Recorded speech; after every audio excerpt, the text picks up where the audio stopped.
Hello everyone, welcome back to my YouTube channel. आशा करता हूँ आप सही स्वस्थ होंगे। तो लास्ट टाइम मैंने हमारे क्वेश्चन नंबर 90 तक क्वेश्चन डिस्कस कर लिए थे। तो आज हमारा क्वेश्चन नंबर 91 से हम कंटिन्यू करते हैं।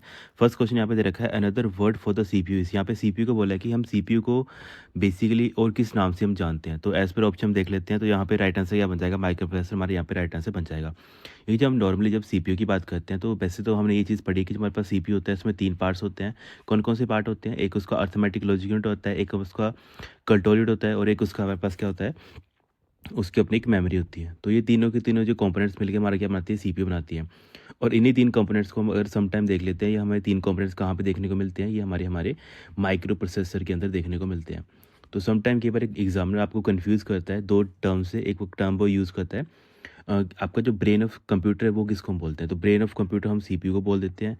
ये ना अलग अलग बुक्स में दे रखा है मेंशन, तो आप इसको ऐसे ही अंडरस्टैंड कर लेना कि अगर इन जनरल पूछा जाए कि who is known as the brain of a computer, तो आप बोलेंगे सीपीयू। और अगर पूछा जाएगा कि who is known as the heart of the system या फिर हार्ट ऑफ द कंप्यूटर, कि मतलब हमारे सिस्टम है उसका दिल कौन सा है, तो आप बोलेंगे वो हमारे से माइक्रो प्रोसेसर है। तो ये 2 चीज़ें हैं जो कंफ्यूज करती हैं काफ़ी बार, तो आपको इनको ऐसे ही अंडरस्टैंड कर लेना है।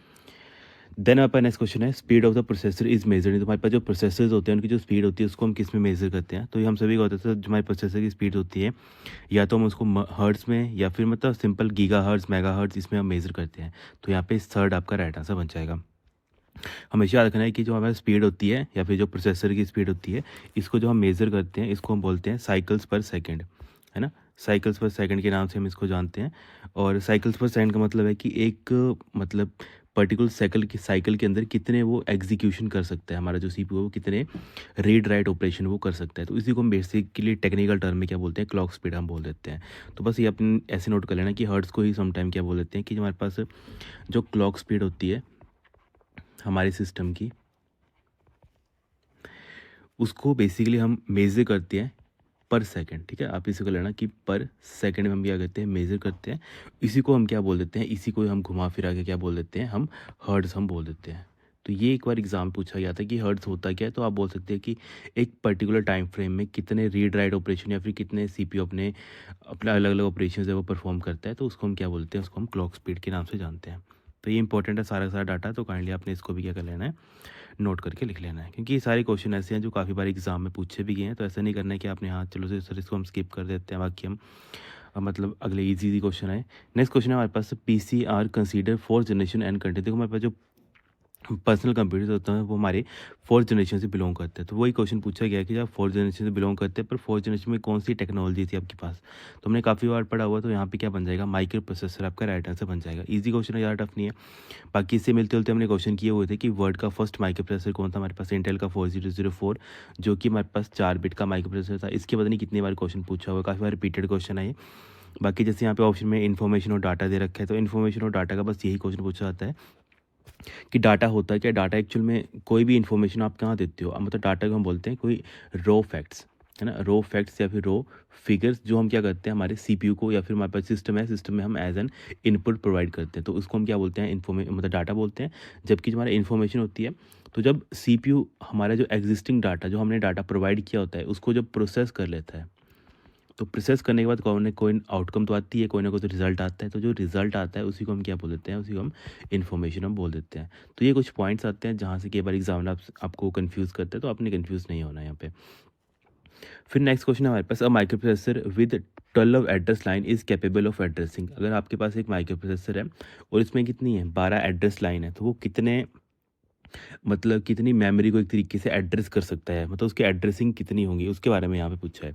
तो 12 का मतलब कितना आ जाएगा, 2 की पावर 12, और 2 की पावर 12 आपका कितना बन जाएगा, ये आपका बन जाएगा अप्रोक्सीमेट 4096 के आसपास, है ना।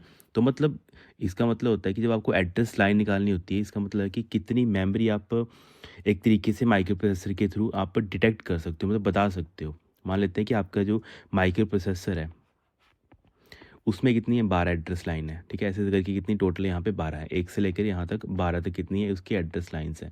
और उस एड्रेस लाइन से आप कितनी मेमोरी लोकेशंस को आप देख सकते हो, क्योंकि हर एक मेमोरी लोकेशन आपको देखनी होती है। हर एक मेमोरी लोकेशन क्या होती है, यूनिक होती है। जैसे मान लेते हैं ये आएगा हमारे पास 00000, क्योंकि ये टोटल 12 है, तो 000 मतलब 12 टाइम्स क्या आएंगी, 0 आएंगी। तो ये हमारे पास फर्स्ट एड्रेस लोकेशन आ जाएगी। फिर नेक्स्ट के लिए हम क्या करेंगे, 000 और लास्ट में आपका क्या आ जाएगा, 1 आ जाएगा। मतलब ये आपकी मतलब सेकंड नंबर वाली लोकेशन आ जाएगी। तो ऐसे करके आप टोटल जो लास्ट आएगी, लास्ट आपकी कितनी आ जाएगी 1 1 1 1 1, जिसमें सारे क्या होंगे 12 के 12 डिजिट्स जो होंगे आपके क्या होंगे 1 होंगे, है ना। जो आप यहाँ पे 12 देख रहे हो ना, ये क्या एड्रेस लाइन है आपकी। हर एक एड्रेस लाइन क्या करेगी, एक कोई ना कोई बाइनरी वैल्यू आपको दिखाने का काम करेगी। जैसे यहाँ पे हमने देख लिया, यहाँ पे जो फर्स्ट था, तो यहाँ पे क्या है, जो हमारा फर्स्ट एड्रेस है, सपोज कर लेते हैं सीपीयू को फर्स्ट एड्रेस देख रहे हैं, तो यहाँ पे क्या आएगा, फर्स्ट इसके ऊपर भी ज़ीरो होगा, वायर के ऊपर, सेकंड वायर के ऊपर भी ज़ीरो, थर्ड वायर के ऊपर भी ज़ीरो, फोर्थ वायर के ऊपर भी ज़ीरो, फोर्थ मतलब फिफ्थ के भी ऊपर ज़ीरो, ऐसे करके जितने भी 12 हमारे पास यहाँ पे एड्रेस लाइंस हैं, जितनी आपको ये लाइंस दिख रही हैं, जितनी लाइंस होंगी सभी में क्या होगा, हर एक लाइन में क्या होगा 0 0 हमारे पास वैल्यू होगी। तो मतलब है माइक्रोप्रोसेसर हमें कौन सी मेमोरी को की बात कर रहा है, माइक्रोप्रोसेसर वो हमारी फर्स्ट मेमोरी की बात कर रहा है। तो ऐसे करके यही क्वेश्चन पूछा गया था कि अगर आपके पास 12 एड्रेस लाइंस हैं तो आप कितनी टोटल कितनी मेमोरी है इसको आप देख सकते हो। तो इसका मतलब है इसको आपको क्या करना पड़ेगा, 2 की पावर में लेना पड़ेगा। ये फॉर्मूला होता है 2 की पावर n, और n क्या होता है यहाँ पे, नंबर ऑफ़ एड्रेस लाइन की कितनी एड्रेस लाइन के बारे में आप बता रहे हो। तो 2 की पावर 12 जो कि इतना आपका होता है 4096 के आसपास वो निकल के आता है। तो यहाँ पे आपका सी आपका राइट आंसर बन जाएगा। तो ऐसे करके आपने जस्ट चीज़ें अंडरस्टैंड करनी होती हैं कि एक्चुअल में कैसे माइक्रोप्रोसेसर से कोई एड्रेस जनरेट करता है, कैसे वो किसी पते पे पहुँचता है ना। जैसे ये 0000 टोटल क्या है, ये किसी जगह का पता है। तो जगह का पता किसने दिया, हमें माइक्रोप्रोसेसर ने दिया। माइक्रोप्रोसेसर ने हमें पता दिया, हमने जस्ट उस पते के ऊपर गए और वहाँ पे कोई भी, चाहे कोई डाटा है चाहे कोई इन्फॉर्मेशन है, वो हमने वहाँ से उठा कर लेकर आए और वो फर्दर किसको सौंप दी हमने वापस, वो हमने मतलब माइक्रोप्रोसेसर के पास वो वापस भेज दी। क्योंकि इन द एंड काम कौन करेगा, माइक्रोप्रोसेसर ही हमारा वो काम करेगा। नेक्स्ट क्वेश्चन आता है हमारे पास, the unit which decode and translate each instruction and generate the necessary enable signal for arithmetic logic unit and other unit is called. यहाँ पे बात की है कि ऐसी कौन सी यूनिट होती है जो डिकोड करती है, फिर ट्रांसलेट करती है हर एक इंस्ट्रक्शन को और जनरेट करती है एक नेसेसरी सिग्नल्स को। तो ये कौन काम करता है, तो ये हमारा कंट्रोल यूनिट वो काम करता है। जब भी सिग्नल की बात आ जाए ना कि आपका कौन सा कंपोनेंट है जो नेसेसरी सिग्नल जनरेट करने का काम करता है, तो वो आपका कंट्रोल यूनिट आ जाता है। बाकी ये मैंने आपको बताया हुआ कि जो हमारे पास कंट्रोल यूनिट होता है, ये हमारे पास अलग अलग टाइप की सिग्नल जनरेट करता है। समटाइम हम इसको बोलते हैं टाइमिंग एंड कंट्रोल सिग्नल कौन जनरेट करता है। ये क्वेश्चन काफ़ी बार पूछा जाता है कि कौन सा कंपोनेंट होता है जो टाइमिंग एंड कंट्रोल सिग्नल्स को जनरेट करने का काम करता है, तो वो भी हमारा कंट्रोल यूनिट ही होता है। बाकी ये पूछा जाता है कि ऐसा कौन सा हमारे पास कंपोनेंट है जो ह्यूमन के न्यूरॉन्स की तरह काम करता है। जैसे हमारे ब्रेन में न्यूरॉन्स होते हैं ना, तो वैसे ही कंप्यूटर के जो न्यूरॉन्स की तरह बिहेव, या फिर नर्व सिस्टम ऐसे बोल सकते हैं इसको, नर्व सिस्टम हम किसको बोल देते हैं कंप्यूटर का, तो वो हमारा कंट्रोल यूनिट बन जाता है। तो ये छोटे छोटे पॉइंट है जो कंट्रोल यूनिट के पूछे जाते हैं, तो इनको भी आपने अंडरस्टैंड करना है। देन नेक्स्ट क्वेश्चन आता है हमारे पास, द सेंटर प्रोसेसिंग यूनिट जिसको हम सीपीयू बोल देते हैं, वो होता क्या है। फर्स्ट ऑप्शन दे रखा है यहाँ पे कि contain the electronic circuit that cause processing to occur. तो यहाँ पे देखो फर्स्ट ही आपका क्या बन जाएगा, राइट आंसर बन जाएगा। क्यों, मतलब हमारे पास एक इलेक्ट्रॉनिक सर्किट है जिसकी हेल्प से हम क्या करते हैं, कोई भी प्रोसेसिंग होती है उसको हम इम्प्लीमेंट करते हैं। फिर नेक्स्ट दे रखा था, make the information resulting from processing available for use. तो यहाँ पे ये नहीं होगा राइट आंसर।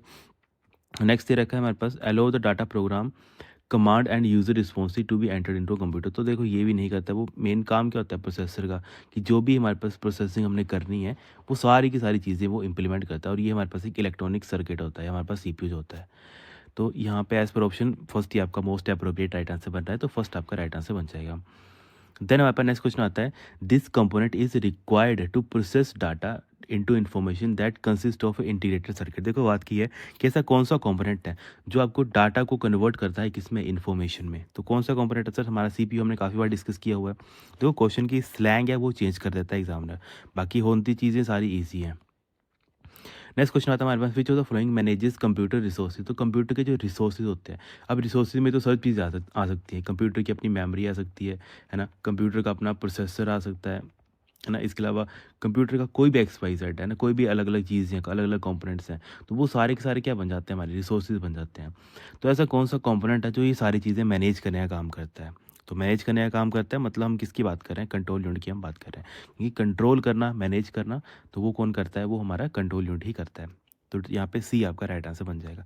तो बस आपने ये चीज़ें अंडरस्टैंड करनी है कि, या फिर कल को मैं क्वेश्चन ऐसे ही पुट कर दूँ कि जितने भी हमारे हार्डवेयर रिसोर्सेज हैं, कहाँ पे, हमारे सिस्टम के अंदर, कंप्यूटर के अंदर, उनको कौन मैनेज करने का काम करता है, तो वो भी हमारा कंट्रोल यूनिट ही वो काम करता है। तो वैसे करके आपने चीज़ें अंडरस्टैंड करनी है। देन हमारे पास नेक्स्ट क्वेश्चन आता है, the centre processing unit is an example of. तो हमारे पास जो सीपीयू है वो किसका एग्जाम्पल आता है, तो CPU sir is an, it is a type of hardware. ठीक है। ये हमारे पास क्या होता है, एक हार्डवेयर होता है। इसके ऊपर बेसिकली हम अलग अलग ऑपरेटिंग सिस्टम यूज़ करते हैं, अलग अलग ऑपरेटिंग सिस्टम के थ्रू हम इस हार्डवेयर को यूज़ करवाते हैं। एक्चुअल में है क्या है कि हमारे पास सीपीयू कभी पूछा जाए तो ये हमारे पास सर एक हार्डवेयर है। और ये किससे बना होता है, ये सर हमारे पास जो सिलिकॉन मटेरियल होता है, या फिर हम ऐसे बोल सकते हैं कि हमारे सर सिलिकॉन हमारे पास मटेरियल होता है, हम उसके थ्रू हम क्या करते हैं, हमारा जो सीपीयू है उसको बिल्ड करते हैं, फिर बनाते हैं। देन नेक्स्ट क्वेश्चन आता है, what is the full form of CPU. यहाँ पे सीपीयू की फुल फॉर्म पूछी है, सेंट्रल प्रोसेसिंग यूनिट, काफ़ी बार हमने पढ़ ली है। तो यहाँ पे हाँ, फर्स्ट ही आपका क्या बन जाएगा, राइट आंसर बन जाएगा। इजी क्वेश्चन है, ज़्यादा टफ क्वेश्चन नहीं है ये। नेक्स्ट क्वेश्चन है हमारे पास, the main component of a computer system. Main component क्या होता है हमारे सिस्टम का। तो जब भी मेन कंपोनेंट की बात करी जाए तो हमें क्या चाहिए होता है, एक तो सर हमें सीपीयू चाहिए होता है, क्योंकि काम तो वही करेगा। इसके अलावा सर हमें कोई ना कोई हमें इनपुट देने के लिए कोई इनपुट डिवाइस चाहिए होता है, कोई ना कोई आउटपुट लेने के हमें आउटपुट डिवाइस चाहिए होता है। मतलब ये तो चीज़ें हमें मस्ट चाहिए। इसके अलावा इन बिटवीन हमें क्या चाहिए होता है, कहीं ना कहीं जो हम डाटा इनपुट करते हैं उसको कहीं ना कहीं तो स्टोर करना पड़ता है, क्योंकि मतलब हमें मेमोरी की भी रिक्वायरमेंट पड़ती है। तो मतलब ये हमारी बेसिक रिक्वायरमेंट है, ये चीज़ें होनी ही चाहिए। अदरवाइज़ हमारा सिस्टम है वो काम करेगा ही नहीं करेगा। तो इसका मतलब है, इसका क्या बन जाएगा राइट आंसर। देखो, इनपुट आउटपुट भी चाहिए आपको, सीपीयू भी चाहिए आपको, मेमोरी यूनिट भी चाहिए। तो मतलब all of these are the right answer. तो ऐसे करके आपने क्या करना है, ये सारी चीज़ें अंडरस्टैंड करनी है। और जो ये सारा जो आर्किटेक्चर आजकल आप पढ़ते हो, ये किसने दिया था। अगर हम हिस्ट्री की बात कर लेते हैं, हमने पढ़ा था जॉन वॉन न्यूमन, है ना, जिसको हम न्यूमन आर्किटेक्चर के नाम से जानते हैं, है ना। न्यूमन आर्किटेक्चर हम इसको बोलते हैं, जिसको जॉन वॉन न्यूमन के द्वारा दिया गया था। तो ये वो आर्किटेक्चर है जिसमें वो उन्होंने बताया था कि आपके पास एक इनपुट होना चाहिए, आपका जो डाटा और प्रोग्राम है आप क्या करो, आप उसको मेमोरी में स्टोर कर लो, और एज़ पर आपकी रिक्वायरमेंट आप उसको फर्दर प्रोसेसिंग के लिए आप उसको सीपीयू के पास भेज दो, और जो भी रिजल्ट या फिर जो भी आउटकम आएगी वो आप किसी ना किसी आउटपुट डिवाइस के ऊपर आप उसको ले लो। तो हिस्ट्री के कॉन्टेक्स्ट में काफ़ी चीज़ें चलती हैं धीरे धीरे करके, जैसे आप पढ़ते हैं। और फिर हमारे पास नेक्स्ट क्वेश्चन आता है, the basic function perform by the computer. तो हमारे पास जो सबसे बेसिक सिस्टम होता है, या फिर जो चीज़ होती है, जो सिस्टम हमारा मतलब एक तरीके से परफॉर्म करता है, तो सबसे पहले लिखा है डाटा प्रोसेसिंग, सेकंड लिखा है डाटा स्टोरेज, फिर लिखा है डाटा मूवमेंट, फिर लिखा है डाटा कंट्रोल, और लास्ट लिखा है ऑल ऑफ दीज। तो बेसिक अगर हम बात कर लेते हैं कि बेसिक क्या क्या चीज़ें करेगा वो, तो बेसिक में देखो वो डाटा इनपुट भी करेगा, डाटा वही जो मैं आपको चीज़ है, डाटा एक तरीके से क्या करेगा, डाटा प्रोसेस भी करेगा, डाटा इनपुट भी करेगा। तो इसका मतलब है, इसका क्या बन जाएगा आपका, all of these are the right answer. ठीक है, मतलब बेसिक फंक्शन क्या परफॉर्म करता है, वो डाटा का प्रोसेस भी करता है। मतलब डाटा प्रोसेसिंग का मतलब क्या होता है कि वो डाटा को क्या कर रहा है, एक तरीके से कि जो भी इसके पास कोई डाटा आया है उसको क्या कर रहा है, वो एक तरीके से इनपुट करने का काम कर रहा है। डाटा प्रोसेस करता है, फिर डाटा को वो स्टोर करता है किसी न किसी मेमोरी में, फिर डाटा को मूवमेंट करता है, मतलब एक लोकेशन से वो दूसरी लोकेशन में इसको भेजता है। और उसको भेजने के लिए हम उसको क्या करना पड़ता है, डाटा को कंट्रोल भी करना पड़ता है। तो ये सारे के सारे ईजी फंक्शनैलिटीज़ हैं जो हमारा सिस्टम परफॉर्म करता है हमारे बिहाफ पे।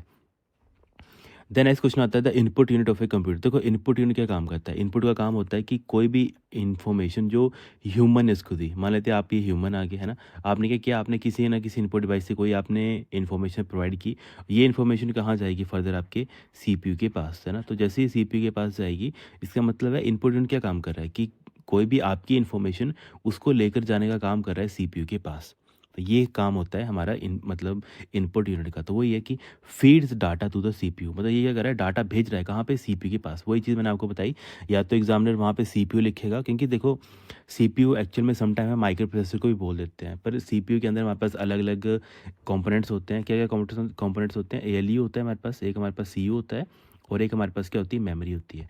और जो जब भी हम कोई इनपुट देते हैं वो किसी न किसी मेमोरी में जाके तो स्टोर होता ही है। तो वही लिखा है यहाँ पे कि फीड डाटा इनटू सीपीयू या फिर मेमोरी। हम क्या कहते हैं, डाटा या तो हम सीपीयू के पास भेजते हैं, या फिर हम किसी न किसी, क्योंकि बेसिकली सीपीयू की ही मेमोरी होती है वो, जहाँ पे हम सबसे पहले डाटा एंटर मतलब भेजते हैं। तो ऐसे करके आपने ये अंडरस्टैंड करनी होती है चीज़ें। अगर आपको अंडरस्टैंड हो गई है तब तो वेल एंड गुड है, नहीं अंडरस्टैंड हुई तो आप एक बार फिर से इस चीज़ को दोबारा से सुनो, ताकि आपको ये चीज़ क्लैरिफाई हो पाए कि कैसे हम एक चीज़ इंप्लीमेंट करते हैं। इनपुट गया, क्योंकि इनपुट जाएगा सीपीयू के पास, पर सीपीयू के अपने 3 पार्ट्स होते हैं, उनमें से किस पार्ट में वो डाटा स्टोर करता है, मेमोरी में करेगा ऑब्वियसली। तो मेमोरी में डाटा स्टोर करेगा, तो ऑप्शन भी देखो उस अकॉर्डिंग ही दिया हुआ है कि या तो डाटा आप सीपीयू के पास भेजोगे इनपुट यूनिट के थ्रू, या तो आप क्या करोगे, इनपुट यूनिट के थ्रू आप डाटा किसी ना किसी मेमोरी के पास भेजोगे। तो ये सारी चीज़ें होती हैं जो एग्जाम में पूछी जाती हैं, बट आपने अंडरस्टैंड करनी है सारी। फिर नेक्स्ट क्वेश्चन आता है हमारे पास, the CPU also called the fill in the blank when talking about the PC does the vast majority of the processing for a computer. तो बेसिकली बात की है, जो हमारे पास जो सिस्टम्स होते हैं अब ये सिस्टम की किसकी बात कर रहा है? ये बात कर रहा है माइक्रो प्रोसेसर की, क्योंकि जब हम पर्सनल कंप्यूटर्स की बात कर लेते हैं, तो हम किसका यूज़ करते हैं? माइक्रो प्रोसेसर का ही यूज़ करते हैं, है ना? तो वही क्वेश्चन लिखा है कि the CPU which is called, CPU को हम क्या बोल देते हैं? माइक्रो प्रोसेसर बोल देते हैं, जब हम पर्सनल कंप्यूटर्स की बात कर लेते हैं, जो आप डेली यूज़ करते हैं पीसी वगैरह, तो उसी को हम क्या बोलते हैं? पर्सनल कंप्यूटर हम बोल देते हैं। और उनको मतलब मेजॉरिटी ऑफ लोगों या मेजॉरिटी ऑफ सिस्टम के लिए यूज़ किया जाता है, जब हम इन जनरल पब्लिक के लिए हम बात कर लेते हैं। तो यहाँ पे आपका डी आपका राइट आंसर बन जाएगा। ये बस क्वेश्चन की जो स्लैंग है होती है वही ज़रा घुमा देता है एग्जाम में, बाकी क्वेश्चन आपका ईज़ी ही रहता है। नेक्स्ट क्वेश्चन आता है हमारे पास, the name of the location for a particular piece of a data. तो बेसिकली जब आपको किसी लोकेशन के बारे में पता करना है, तो लोकेशन मतलब आप किसी एड्रेस की बात कर रहे हो, है ना? वही जैसे मैंने आपको बताया कि जब आपका रैम होती है, तो रैम में आपकी अलग-अलग एड्रेसेस होती हैं। जैसे मान लेते हैं ये आपका फर्स्ट एड्रेस आ गया 000, फिर आपका अगला एड्रेस आ गया 001, अगला आ गया आपका 0010, अगला आ गया आपका 0011, अगला आ गया आपका 0100, ऐसे करके ये क्या आ गए? एड्रेस आ गए, है ना? तो वही है कि the name of the location for a particular piece of a data, मतलब एक डाटा किसी ना किसी एड्रेस पे पड़ा हुआ, मतलब डाटा यहाँ पे 10 पड़ा है, यहाँ पे 20 पड़ा है, यहाँ पे ABC पड़ा है, यहाँ पे XYZ पड़ा है, यहाँ पे आपका 120 मतलब 12.35 पड़ा हुआ है। तो ऐसे करके ये क्या अलग-अलग डाटा है। तो आप किसी पर्टिकुलर लोकेशन की बात कर रहे हो जहाँ पे कोई एक पर्टिकुलर डाटा पड़ा है, तो वो लोकेशन कौन-सी आपकी? ये वाली। और इस लोकेशन को हम क्या बोलते हैं? इस जगह को हम क्या बोलते हैं? ये क्या है? सारे के सारे हमारे एड्रेसेस हैं। तो यहाँ पे ए आपका राइट आंसर बन जाएगा। फिर नेक्स्ट क्वेश्चन आता है हमारे पास, which of the following is not a data processing functions of a computer. तो डाटा प्रोसेसिंग फंक्शन इनमें से कौन से नहीं हैं? तो यहाँ पे फर्स्ट दे रखा है यहाँ पे गैदरिंग डाटा, सेकंड दे रखा है यहाँ पे processing data into information, third देख रहा है एनालाइजिंग द डाटा और इन्फॉर्मेशन, लास्ट दे रखा है स्टोरिंग द डाटा और देखो डाटा प्रोसेसिंग में क्या-क्या चीज़ें होती हैं। डाटा प्रोसेसिंग में हम बाकी सारी चीज़ें कर लेते हैं, बट जो यहाँ पे दे रखा है कि आप क्या करते हो, मतलब एज़ पर ऑप्शन दे रखा है कि एनालाइज़ द डाटा और इन्फॉर्मेशन, आप एनालाइज़ करने का काम नहीं करते हो यहाँ पे, है ना? क्योंकि एनालाइज़ करने का काम, जैसे एनालाइज़ करना तो वो हो गया ना, आप क्या कर रहे हो, जैसे किसी चीज़ आपके पास इन्फॉर्मेशन, आप क्या कर रहे हो, उसको एनालाइज़ कर रहे हो कि क्या मैं इससे कोई चीज़ कर सकता हूँ, क्या चीज़ नहीं कर सकता हूँ।